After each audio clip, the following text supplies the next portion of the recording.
চাই এই 2015 সালের অক্টোবর মাসে সালাউদ্দিন কাদের চৌধুরীকে ফাঁসি দেওয়া হয়।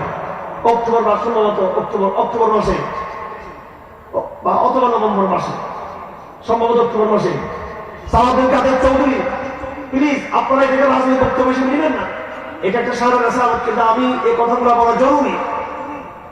তিনি ফাঁসির মঞ্চে যখন তাকে রুম থেকে নিয়ে যাওয়া হচ্ছে, আমি জনগণদের সাথে কথা বলেছি, আমরা তো কারাগারে ছিলাম, ফাঁসির মঞ্চ দাঁড়িয়ে তিনি আল্লাহু আকবার স্লোগান তুলেছিলেন, একবার না বারবার তিনি স্লোগান তুলেছিলেন।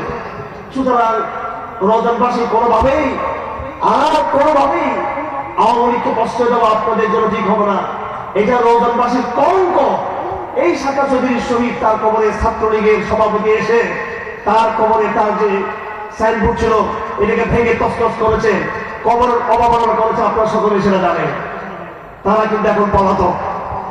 আপনাদেরকে বলবো, আপনারা আওয়ামী লীগ ছেড়ে বিএনপিতে আসুন, আওয়ামী লীগ ছেড়ে জামাত ইসলামীতে আসুন, আওয়ামী লীগ ছেড়ে আপনারা হেফাজত ইসলামে আসুন, সে আহ্বান করবো না।